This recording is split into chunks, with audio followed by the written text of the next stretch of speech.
ஆனா serial prediction பார்க்குறதுக்கு முன்னாடி யாராவது நம்ம சேனலுக்கு புதுசா வந்திருந்தீங்கன்னா, நம்ம சேனல சப்ஸ்கிரைப் பண்ணிக்கோங்க. விஜய், காவேரி ஜோடியா இருக்கலாம் பிடிக்குமோ இந்த வீடியோக்கு ஒரு லைக் போட்டுருங்க. இங்க விஜயும், காவேரியும் இருந்துகிட்டு, விஜய் இருந்த போர்ஷனுக்கு வர்றாங்க. வந்ததும் காவேரி செம கோவமா விஜய் கிட்ட பேசுறாங்க. விஜய் பண்ண சேட்டையெல்லாம் தாங்க முடியாம, காவேரி "என்ன விஜய் இதெல்லாம்? இன்னைக்கு தான் அம்மா உங்கள முழு மனசோட வீட்ல ஏத்துக்கிட்டு இருக்காங்க.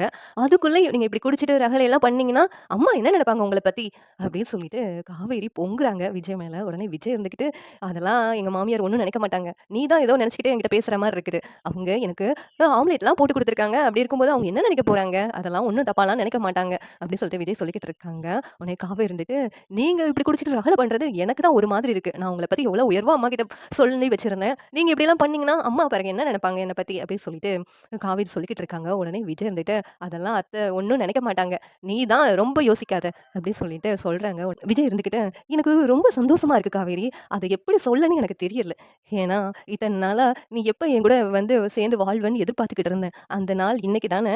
அதனால தான் சந்தோஷத்துல சொல்ல முடியாம ட்ரிங்க்ஸ் குடிச்சுட்டேன்." அப்படின்னு சொல்லிட்டு காவேரி கிட்ட விஜய் சொல்லிக்கிட்டு இருக்காங்க. "அதுக்காக இப்படியா தலகால் புரியாம குடிச்சிட்டு அலம்பல் பண்ணுவீங்க?" அப்படின்னு காவேரி கேட்குறாங்க. உடனே விஜய் இருந்துகிட்டு, "உனக்கு தான் காவேரி என்ன பத்தி தெரியும்ல. என்னைக்காவது ஒரு நாள் தானே நானு குடிப்பேன். மத்தபடி ரொம்ப எல்லாம் குடிக்க மாட்டேன்னு தெரியும்ல. ஏன்னா என்னுடைய சந்தோஷத்த சொல்ல முடியல. அவ்வளவு சந்தோஷம். என் என் கூட நீ வந்துட்டல்ல. இத்தன நாளா நீ எப்படா என் கூட வந்து சேர்ந்து வாழ்வன்னு எதிர்பார்த்துக்கிட்டேவும் நொந்து போய்க்கிட்டு இருந்தேன். அது நடந்த ஹேப்பியா என்னால சொல்லவே முடியாது. அவ்வளவு சந்தோஷமா இருக்கு." அப்படின்னு சொல்லிட்டு விஜய் வந்து ரொம்ப ஹேப்பியா ஃபீல் பண்றாங்க. உடனே காவேரி இருந்துட்டு, "உங்களுக்கு சந்தோஷமா தான் இருக்கு. ஆனா இப்படியா? அதுவும் எங்க அம்மா முன்னாடி இப்படி பண்றது தான் எனக்கு பிடிக்கலங்க. ஏங்க? அவங்க என்ன நெனைப்பாங்க?" அப்படின்னு சொல்லிட்டு காவேரி மறுபடியும் அதே தான் சொல்லிக்கிட்டு இருக்காங்க. "அதெல்லாம் அத்தை ஒண்ணும் நெனைக்க மாட்டாங்க. மறுபடியும் நான் குடிக்க மாட்டேன் போதுமா?" அப்படின்னு விஜய் சொல்லிக்கிட்டு இருக்காங்க. உடனே காவேரி இருந்துட்டு, "இங்க பாருங்க, நீங்க இப்படியெல்லாம் பண்றதெல்லாம் பார்த்துட்டு அம்மா ஏதாவது உங்கள பேசிடுவாங்களான்னு எனக்கு பயங்க." அப்படின்னு சொல்லிட்டு காவேரி சொல்லிக்கிட்டு இருக்காங்க. உடனே விஜய் இருந்துகிட்டு, "என்ன காவேரி இன்னுமா பயத்துல இருக்க? அதெல்லாம் உங்க அம்மா ஒண்ணுமே சொல்ல மாட்டாங்க. இனிமேலு பாரு உன்ன தாங்குன்னு தாங்குவாங்க." அப்படின்னு சொல்லிட்டு விஜய் சொல்லிக்கிட்டு இருக்காங்க. உடனே அதுலேருந்து தாங்க எனக்கு பயமா இருக்கு. இத்தன நாளா நான் கர்ப்பமா இருக்கிறத அம்மாகிட்ட சொல்லலையா? இப்ப அம்மா கிட்ட நான் சொல்லிட்டேன். இத்தன நாளா கங்காக்காவ அம்மா விழுந்து விழுந்து கவனிச்சாங்க. இப்ப என்ன பார்த்துக்கிறாங்க. அதுவும் இல்லாம கங்காக்கா இருக்கிற ரூம வேற நமக்கு குடுக்கணும்னு சொன்னதெல்லாம் வந்து என்னால ஜீரணிக்கவே முடியல. பேசாம நம்ம தனியா எங்கேயாவது போயிடலாமா? இங்க இருக்க வேண்டாமே! அப்படின்னு சொல்லிட்டு காவேரி கேட்குறாங்க. "என்ன லூசு மாரி பேசிக்கிட்டு இருக்க?" அப்படின்னு சொல்லிட்டு விஜய் கேட்குறாங்க. பிறகு உங்களுக்கு அந்த ரூம்ல வெக்கையா இருக்கும். அதனால நீங்க கங்காக்கா ரூம்ல இருக்கணும் அப்படின்னு சொல்லிட்டு அம்மா சொல்றாங்க. அப்பன்னா கங்காக்கா ஃபீல் பண்ண மாட்டாங்களா? அவங்க புருஷனுக்கு வெக்கையா இருக்காது. என் புருஷன வந்து கவனிக்க மாட்டீங்கன்னு சொல்லிட்டு கங்காக்கா ஃபீல் பண்ண மாட்டாங்களா? அப்படின்னு சொல்லிட்டு காவேரி நினைக்கிறாங்க. உடனேவும் விஜய் இருந்துகிட்டு, "ஓ! இப்படிலாம் யோசிப்பாங்களா?" அப்படின்னு சொல்லிட்டு கேட்குறாங்க. ஆமா. இப்ப எங்க அம்மா இருந்துட்டு குமரன் மாமாவ மட்டும் வீட்ல நல்லா கவனிச்சுட்டு இருக்காங்க. அந்த இடத்துல அவங்கள கண்டுக்கவே இல்ல அப்படின்னு நெனச்சுக்கோங்க. எனக்கு வருத்தமா இருக்காதா? என் புருஷனுக்கு மரியாதை இல்ல இடத்துல நான் எப்படி இருக்கணும்னு நான் யோசிக்க மாட்டேனா? அதே மாதிரி கங்காக்காவும் நெனச்சு வருத்தப்பட மாட்டாங்களா? அதுதாங்க சொல்றேன். நம்ம வெளியில எங்கேயாவது வீடு வாடகை எடுத்து தங்கிக்கலாங்க. வேண்டாங்க இங்க பக்கத்துல பக்கத்துல எதனா பிரச்சனை தான் வரும்னு எனக்கு தோணுது அப்படின்னு காவேரி சொல்லிக்கிட்டு இருக்காங்க. விஜய் இருந்துகிட்டு, "சரி காவேரி நீ சொன்னதும் சரிதான். நான் யோசிச்சு பார்க்குறேன். வீடு எங்கேயாவது பார்த்துட்டு, அடுத்து என்ன வேலை பார்க்கலான்னு யோசிச்சுட்டு அதுக்கடுத்து முடிவு பண்ணுவோம்." அப்படின்னு சொல்லிட்டு விஜய் சொல்றாங்க. உடனே காவேரி இருந்துகிட்டு, "சரிங்க. இப்படி யோசிக்கிறது தான் நல்லதுங்க." அப்படின்னு சொல்லிட்டு சொல்லிக்கிட்டு இருக்காங்க. 2 பேரும் பேசிட்டு தூங்கிடுறாங்க. தாத்தா, பாட்டிக்கிட்ட, "இங்க பாரு கல்யாணி உட்காந்து வருத்தப்பட்டுட்டே இருக்கிறதுல எந்த பிரயோஜனம் இல்ல. வா நம்ம போயிட்டு காவேரியும், விஜயும் வீட்டுக்கு கூட்டு வந்துரலாம்." அப்படின்னு கூப்பிடுறாங்க. உடனே கல்யாணி இருந்துகிட்டு, "நான் எதுக்கு வரணும்? நான்லாம் வரமாட்டேன். அவன் நம்ம வேண்டான்னு சொல்லிட்டு காவேரி தான் முக்கியம்னு சொல்லிட்டு போனால, அவனா வரட்டும். நான் வந்து கூப்பிட வரமாட்டேன்." அப்படின்னு கல்யாணி பிடிவாதமா இருக்கிறாங்க. உடனே தாத்தா இருந்துகிட்டு, "என்ன கல்யாணி இப்படி பிடிவாதமா இருக்கிற?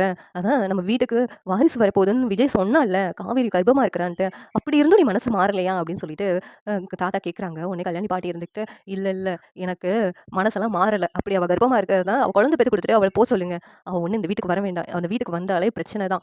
அதுவும் இல்லாம என்னுடைய பேரன என்கிட்ட இருந்து பிரிச்சுட்டால்ல. எவ்வளவு சாதுரியமா பேசி கைக்குள்ள வச்சுக்கிட்டால்ல என் பேரன. அப்படி இருக்கும்போது அவள இந்த வீட்டுக்கு நான் கூப்பிட்டு வரமாட்டேன். அவளால தானே என் பேரன் இந்த வீட்ட விட்டு போனான்." அப்படின்னு சொல்லிட்டு பாட்டி ரொம்ப பிடிவாதமா இருக்கிறாங்க. உடனே தாத்தா இருந்துகிட்டு, "எதுக்கு கல்யாணி இவ்வளவு பிடிவாதமா இருக்க? நம்ம போய் கூப்பிட்டு வந்துரலாம் நம்ம பேரன. வா கல்யாணி." அப்படின்னு சொல்லிட்டு கூப்பிட்டு பார்க்குறாங்க. "இல்ல நான் வரமாட்டேன். உங்களுக்கு போய் பார்க்கணும்னு தோணுச்சுன்னா நீங்க போய் பாருங்க.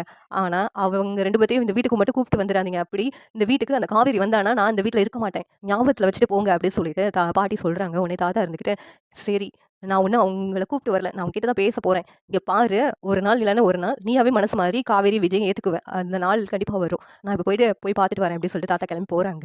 இங்க வீட்டுக்கு வந்ததும் சாரதா இருந்துட்டு, "ஐயா உள்ள வாங்க" அப்படின்னு சொல்லிட்டு தாத்தாவ கூப்பிடுறாங்க.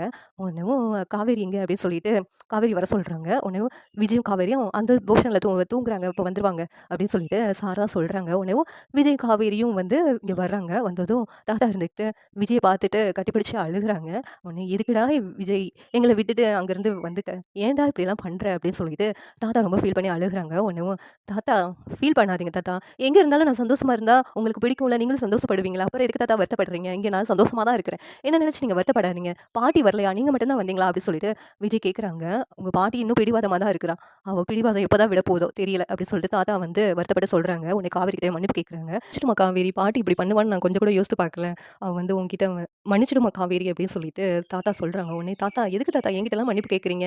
அப்படின்னு சொல்லி கேட்கும்போது, "பாட்டி இப்படிலாம் பண்ணுவான்னு நான் கொஞ்சம் கூட யோசித்து பார்க்கலம்மா. அவ விஜய் கிட்ட கேட்காமலே டிவோர்ஸ் பேப்பர்ல வந்து உன்கிட்ட சைன் வேணும்னு கேட்டிருக்கா.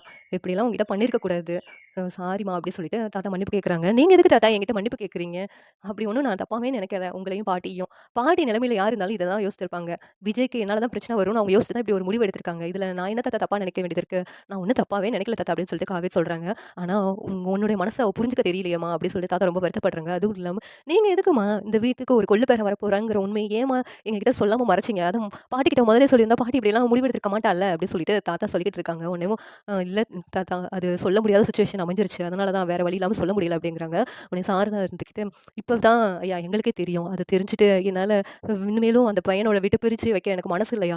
அதனால தான் நான் அந்த பையன இந்த வீட்டுக்கு சேர்த்துக்கிறதுக்கும் சம்மதிச்சேன். எனக்கு வேற வழி இல்லையா. நான் உங்க வீட்ல உள்ளவங்கள விட்டு பிரிச்சு வச்சுட்டேன்னு நீங்க தப்பா நினைச்சுக்கிடாதீங்கய்யா" அப்படின்னு சொல்லிட்டு சாரதா சொல்லிக்கிட்டு இருக்காங்க. உடனே தாத்தா இருந்துட்டு, "நான் ஒண்ணும் அப்படிலாம் தப்பாலாம் நினைக்கலம்மா. இப்போனாச்சும் நீ மனசு மாறி ஏத்துக்கிட்டல்ல, அதுவரைக்கும் சந்தோஷமா" அப்படின்னு சொல்லிட்டு தாத்தா சொல்லிக்கிட்டு இருக்காங்க. உடனேயும் தாத்தா, "விஜய் நீ அந்த வீட்டுக்கு வந்துடுடா காவேரி கூப்பிட்டுட்டு" அப்படிங்கிறாங்க. "இல்ல தாத்தா, நான் இங்கேயே இருக்கிறேன் தாத்தா. நீங்களே அங்க இருங்க. அந்த சொத்த நான் உங்களுக்கு குடுத்த மாதிரி இருக்கட்டும். அத நீங்களே வச்சுக்கோங்க" அப்படின்னு சொல்லிட்டு விஜய் சொல்றாங்க. "இல்ல அது உங்க அப்பா உனக்காக சேர்த்து வச்ச சொத்து. என்னைக்கா இருந்தாலும் அது உனக்கு தான். உனக்காக தான் நாங்க பாதுகாத்து வச்சிருக்கோம். அப்படி இருக்கும்போது அந்த சொத்த நான் யாருக்கும் குடுக்குறதுக்கு அனுமதிக்க மாட்டேன். அது என்னைக்கா இருந்தாலும் உனக்கு தான். நீ வேண்டான்னு சொன்னாலும் அத நான் ஏத்துக்க மாட்டேன். நாளைக்கு உனக்கு பொறக்க போற குழந்தைக்கு கூட நான் அத குடுப்பேன். அத நீ வந்து மறுக்கக்கூடாது" அப்படின்னு சொல்லிட்டு தாத்தா சொல்லிக்கிட்டு இருக்காங்க. உடனே விஜய் இருந்துட்டு, "எதுக்கு தாத்தா? அதான் நான் சொன்னேன்ல. என் காவேரி என் கூட இருந்தா போதும். நான் அதோட பல மடங்கு சொத்த என்னால சம்பாதிக்க முடியும் தாத்தா. என்ன மேல நம்பிக்கை இல்லையா தாத்தா உங்களுக்கு?" அப்படி சொல்றாங்க. "உன் மேல எனக்கு நம்பிக்கை இருக்குடா. ஆனா எதுக்குடா? அது உங்க அப்பா உனக்காக குடுத்தது. அத எதுக்கு நீ யாருக்காகவும் விட்டுக் குடுக்கணும்?" அப்படின்னு சொல்லிட்டு தாத்தா சொல்லிக்கிட்டு இருக்காங்க. உடனே விஜய் இருந்துட்டு, "இல்ல தாத்தா, அவங்க என்ன வளர்த்துருக்காங்கல்ல. பாட்டியும் சொல்றாங்கல்ல அவ்வளோ தூரம். அதனால அவங்களுக்கு நான் கிஃப்ட்டா குடுத்ததா, வேர் குடுத்ததா" அப்படின்னு விஜய் சொல்லிக்கிட்டு இருக்காங்க. உடனே "சரிடா, அது இருக்கட்டும். இப்ப நீங்க 2 பேரும் என் கூட வரீங்களா? பாட்டி மனச எப்படியாவது மாத்தி அவங்க ஏத்துக்க வச்சிடலாம்" அப்படின்னு சொல்லிட்டு தாத்தா சொல்லிக்கிட்டு இருக்காங்க. "இல்ல தாத்தா, பாட்டியே இன்னும் காவேரி ஏத்துக்காத போது அப்படி இருக்கும்போது, அங்க எப்படி தாத்தா நான் காவேரி கூப்பிட்டு வர முடியும்? காவேரி இங்கேயே இருக்கட்டும் தாத்தா. மன்னிச்சிடுங்க தாத்தா" அப்படின்னு சொல்லிட்டு தான் விஜய் சொல்றாங்க. உடனேவும் "என்னடா நீ இல்லாம அந்த வீடு வீடாவே இல்லடா. எவ்வளவு கஷ்டமா இருந்துச்சு தெரியுமா? நீ வீட்ட விட்டு வெளில வந்தது. சரி உனக்கு ஏதாவது உதவி வேணும்னா என்கிட்ட சொல்றா. எல்லாத்தையும் விட்டுட்டு வந்துட்டேன். ஏதாவது வேணும்னா என்கிட்ட சொல்லு. சொல்லாம இருக்காதடா" அப்படி சொல்லிட்டு தாத்தா சொல்றாங்க. விஜய் இருந்துட்டு, "அப்படி ஏதாவதுனா உங்ககிட்ட சொல்லுவேன் தாத்தா நானு" அப்படின்னு சொல்லி விஜய் சொல்லிக்கிட்டு இருக்காங்க. "சரிப்பா நான் வரேன்" அப்படின்னு எல்லாத்துட்டயும் சொல்லிட்டு கிளம்புறாங்க தாத்தா. உடனே விஜயும், காவேரியும், "தாத்தா என்ன மன்னிச்சிடுங்க தாத்தா" அப்படின்னு சொல்லிட்டு காவேரி சொல்றாங்க. "எதுக்கும்மா உன்ன மன்னிக்கணும்?" அப்படின்னு சொல்லிட்டு கேட்கும்போது, "விஜய் என்னால தானே உங்களலாம் பிரிஞ்சுட்டு வீட்ட விட்டு வந்துட்டாரு. அதுக்கு தான் என்ன மன்னிச்சிடுங்க" அப்படிங்கிறாங்க. "உன் மேல ஒண்ணும் தப்பு இல்லம்மா. நீ எதுக்கும்மா வருத்தப்படுற? அதெல்லாம் பாட்டி செஞ்ச தப்புதாம்மா" அப்படின்னு சொல்லிட்டு தாத்தா சொல்லிட்டு கிளம்புறாங்க. இந்த சீரியல் எப்படி இருந்தா நல்லா இருக்கும் நீங்க நினைக்கிறீங்கன்னு கமெண்ட் பண்ணுங்க. இந்த வீடியோ பிடிச்சிருந்தா லைக் பண்ணுங்க, ஷேர் பண்ணுங்க, சப்ஸ்கிரைப் பண்ணுங்க. Thank you.